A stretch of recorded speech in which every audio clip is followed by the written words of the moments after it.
Train 262 Heavy, wind calm, runway 31 left, clear for takeoff, caution wake turbulence, previous departure, Heavy 777. Hello and welcome aboard our Beechcraft 1900D. Oh, it's moving. Put the brakes on. Flaps. A little bit more flap. Okay. We are here in Alamosa, Colorado.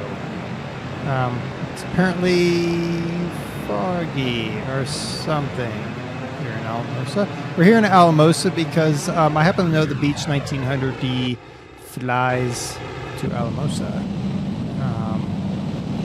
Great Lakes Air flies from Denver to Alamosa using the Beech 1900D.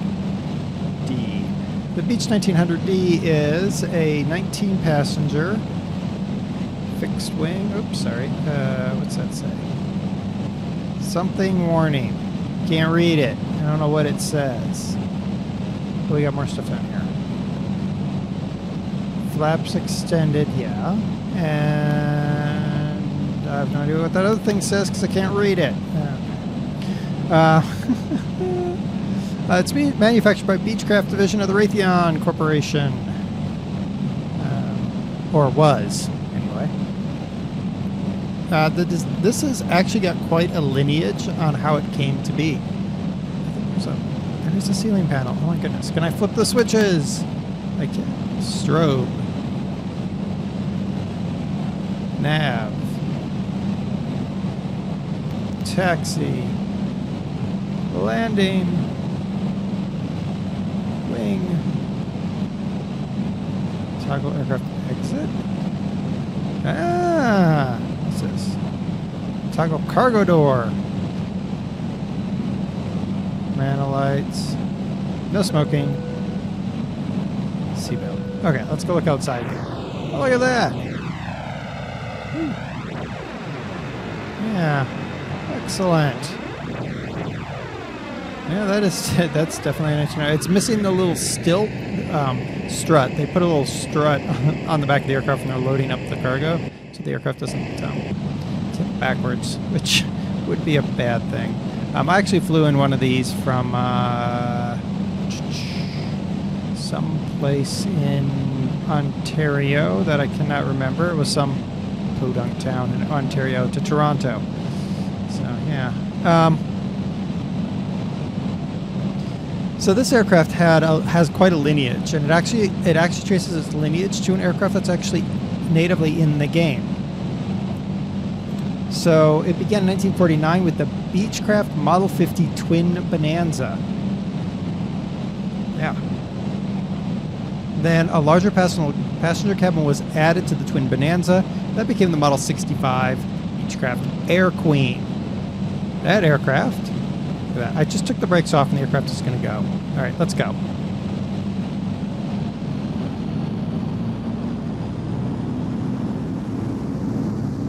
You can see right out the back. Oh, that's awesome. Go. Let's go here. So the aircraft, the Queen Air, was modified by adding turboprop engines and a cabin pressurization, and that became the Model 90 King Air, which is an in-game aircraft. There we go. I'm going to put these flaps up because we don't need no stinking flaps. Alright, very nice. As we climb up into the clouds. I have no idea what direction we took off in, because I didn't check that. That's okay. We'll see what we can find. Then a stretched version of the King Air was developed, and it became the Model 200 Super King Air. Okay.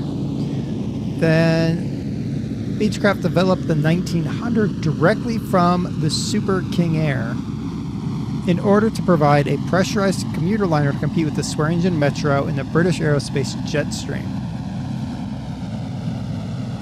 I'm looking for the... where the bloody heck is the town? Alright, so we should be flying the right direction, maybe? No, I don't think we're flying the right way. We want to go that way. Maybe? Oh, bloody heck. Where's my Ooh, that's remember. 24. So no, we are not. I want to be flying east. So we have to come around. All right. What was I going to say? Oh, the 1900 entered service February 1984 with the first exec liner corporate version delivered in 1985. A total of 695 Beechcraft 1900 were built, making it the best-selling 19-passenger airliner in history. Now, with market trends favoring larger regional jets, Raytheon ended production of the Beechcraft 1900 in October 2002, but it is still a very, very popular aircraft. As I said, Great Lakes Air flies them in and out of Denver constantly. They're a little bump and hop there.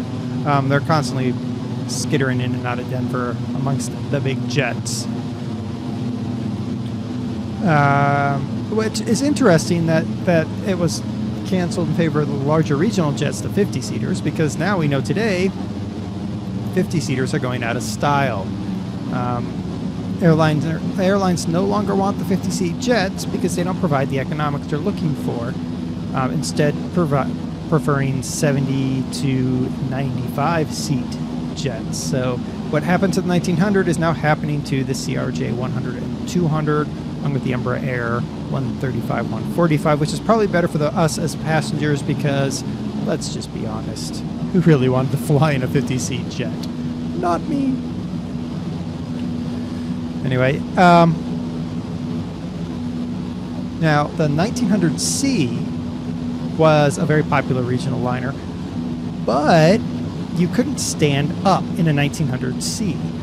Beechcraft undertook a substantial redesign and introduced in 1991 the 1900D.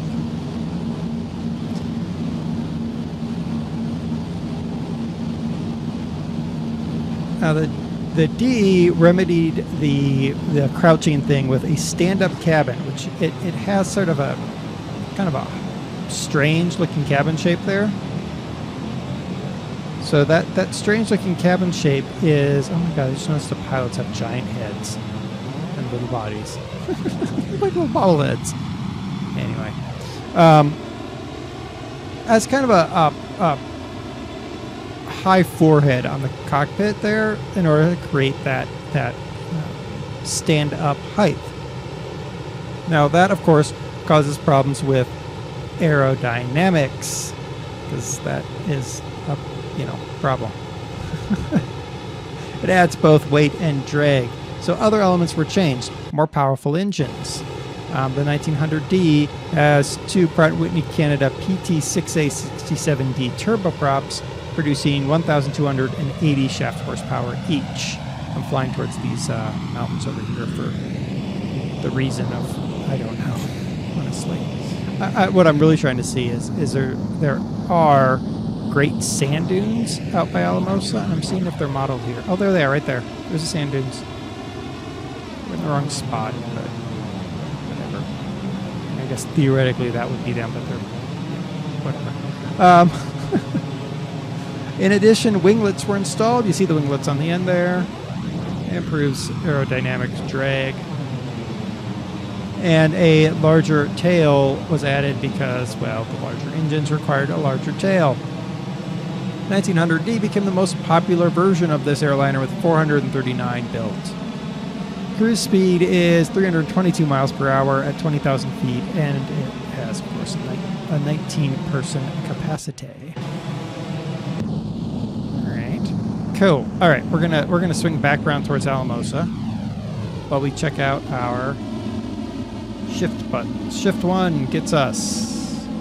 Chug, chug, chug, chug. Is it going to pull up a panel, or did it just... Oh, there it is. There's a panel. I still can't read those warning lights. It's good. Shift 2 gets us GPS. Shift 3 gets us fuel, which is good. We haven't burned much. Shift 4 gets us... That's interesting. The throttle quadrant has us computers, but it doesn't have the... Oh, that's cute. Shift, whatever I just pressed. 5. Oh, look, I can... Ice warning. Why is there an ice warning? That probably actually does make sense. Shift 6 gets us our overhead panel. Nice. Shift 7 gets us our radios. Shift 8 gets us... Oh, there's our autopilot. Shift 9. My fingers are not going to get much longer here. That's those panels. I'm presuming that's the end of the line. Yes, that is the end of the line. All right. The only thing weird is the throttle quadrant with the addition of the control there. Some of you would say, oh, this cockpit does look a lot like the in-game King Air, and that would, of course, make some sense given that it's derived from the King Air, Twin Bonanza, Queen Air, Super King Air line. All right, where do you think this airport went to that we were...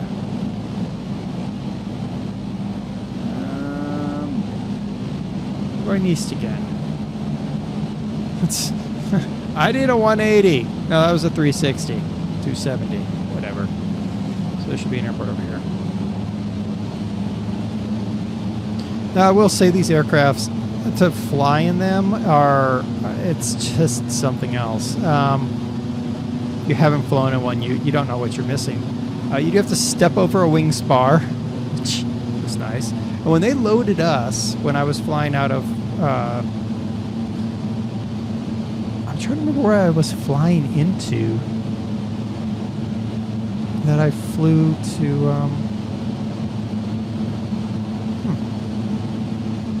It was just a short flight to Toronto.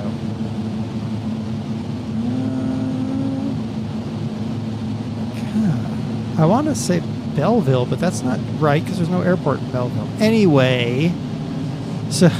Oh, it was probably Kingston, Ontario. That would make sense. Anyway, that's not the point, though I'm prattling on about it. When they loaded us, they loaded the women first in the back of the plane, and then the men in the front of the plane.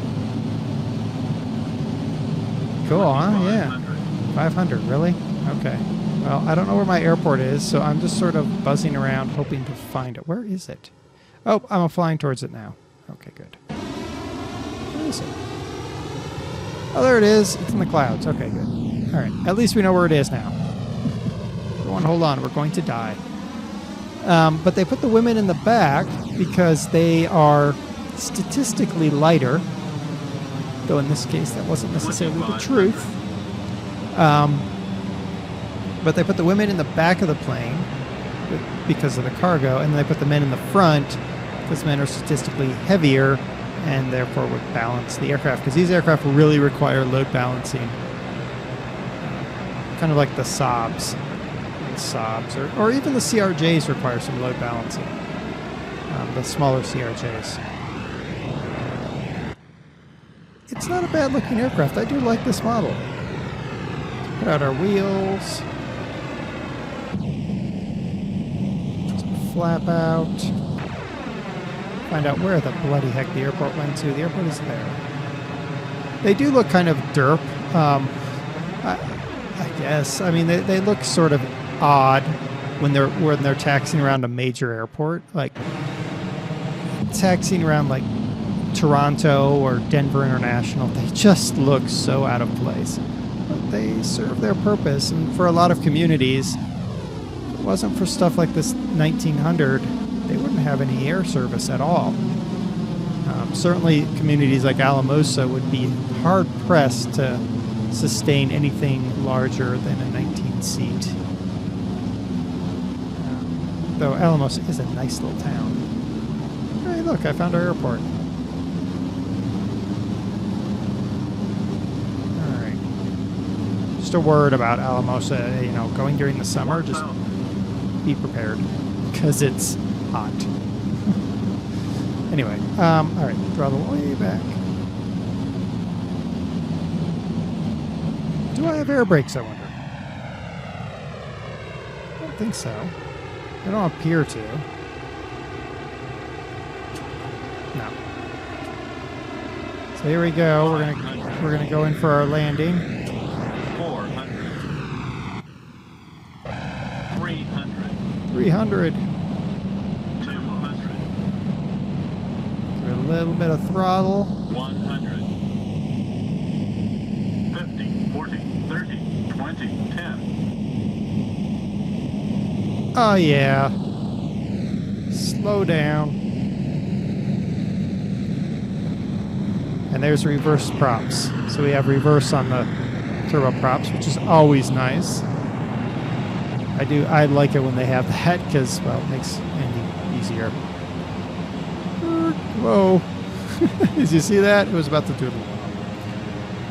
Right. There we go. Shutter down. All right.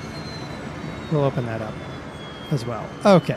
So this is our Beechcraft 1900D. It's a very important turboprop for a lot of small communities, and it's a neat little aircraft. The pilot and co-pilot, they really need like some help there in the modeling department, but the aircraft itself isn't a bad model. It does fly pretty well.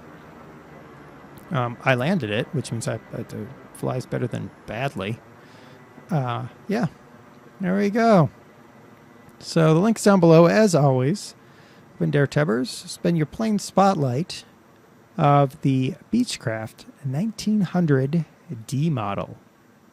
Till next time, bye.